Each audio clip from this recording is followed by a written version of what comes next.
All right. So our third lecture. So we had the welcome. We had one on Hesiod. We're now going to look at the rest of chapter 2. And this will be a lot easier than the Theogony. For each part's going to be shorter. And one of the sections is Genesis, which if you grew up Jewish or grew up Christian, or even if you grew up Muslim, you probably are familiar with at least the general themes from Genesis. So we're going to look at that. Now, Maurizio arranges things as follows. There's an opening thing that she called history, and then she provides one key Greek text. In the case chapter 2, that's the Theogony. Then there is a section on scholarship. Then there's a section from some Mediterranean culture other than the Greeks, where you can do sort of a comparison, what other cultures are doing with a similar story. And then the fourth thing fourth part of the chapter deals with what's called Nachleben, which is a German word. It means afterlife. An example of Nachleben, if you've seen either Kevin Sorbo's Hercules, The Legendary Journeys, or seen the Disney Hercules movie, those would be instances of Nachleben with regard to Hercules. Right? Those are not ancient stories. They don't really reflect ancient beliefs necessarily. They're more focused on what's important to us. I mean, Disney's Hercules is a typical Disney story, right? It's a young man coming of age or a young woman coming of age in some Disney movies. But they're coming of age stories. And it's really about how Hercules learns to grow up.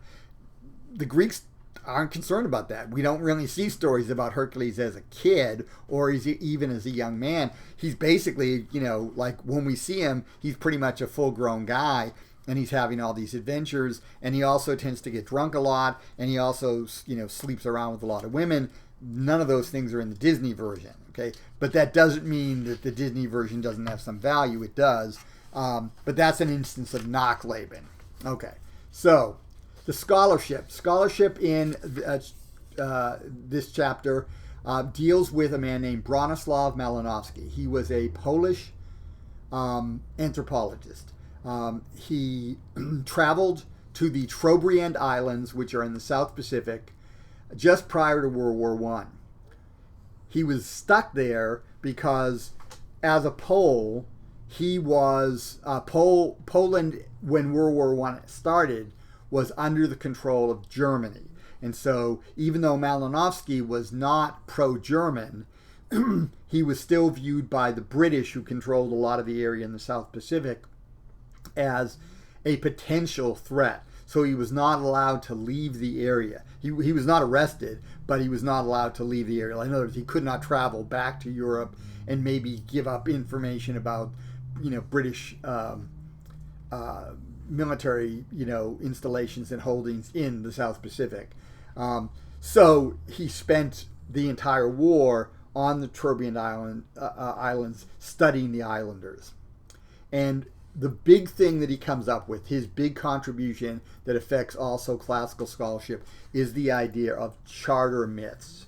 Okay, so what is a charter myth? Well, myths are stories, and myths are told for a purpose.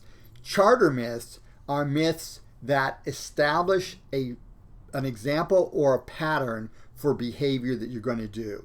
So, for example, in Prometheus, in the story of Prometheus from the Theogony, the story of the Mycenae incident, where he tricks Zeus into choosing bones and fat over meat when they do the sacrifice, that's an example of a charter myth, because it sets up the charter for human sacrificial behavior, which is you kill the animal, but you cook the meat for the people who don't get a lot of meat in their diet in the ancient world. So they get at these festivals, they get meat, and the gods get the sense of the food from the smell.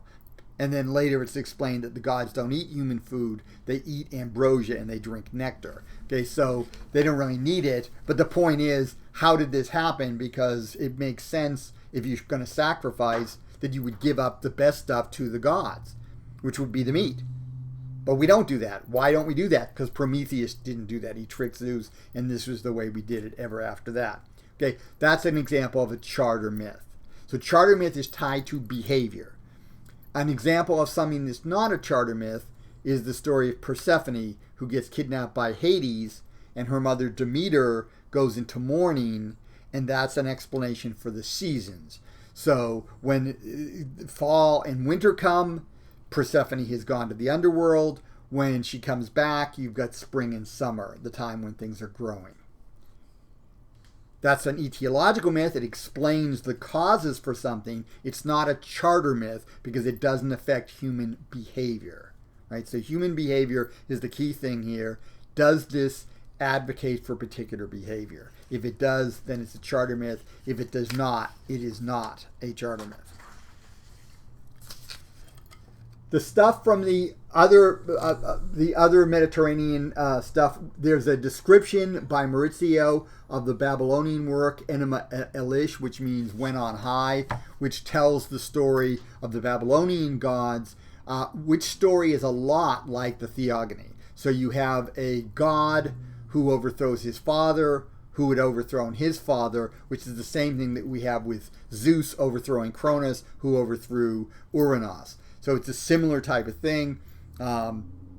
And could there be some cross-cultural fertilization there? Yes, there could, because, of course, the Babylonians were in contact with the Phoenicians were in contact with the Greeks, so it is possible that the Greeks got some of this idea from maybe not that particular work, but from the ideas they got from contact with the Babylonians through the Phoenicians. The literary work the work that's presented is part of Genesis from the Old Testament, and it's the story basically of the creation and Adam and Eve, right? So those stories. Later, we're going to get the flood narrative in chapter 3, also from Genesis, which gives us a different view. With Genesis, we've got a single God who's omniscient, who creates humans. So that means that God cares about humans because he created them. We do not have that in the Greek account. Zeus didn't create humans.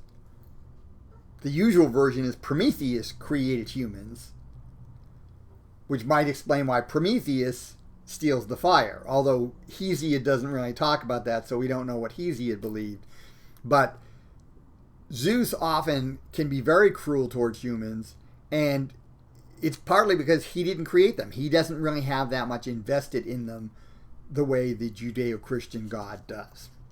So that's one thing that sort of, and when you've got a single God doing this, you don't have the sort of like power struggle that you have in the Theogony, right? Where you actually have a God who's overthrown, and then his successor is also overthrown, so that we end up in a third generation of gods, and they're the ones who actually are in power at the time of the author. The Nachleben for chapter 2 looks at two artworks. Both of them are sculptures. Both of them are in Rockefeller Center in New York City. Paul Manship did a statue called Prometheus, and his Prometheus is not the trickster figure that Hesiod presents. Rather, he is a figure of enlightenment. He brings fire to humans, but he also is a teacher who teaches humans how to do things. So he's a figure who represents progress. And that Manship statue was designed and set up during the Depression.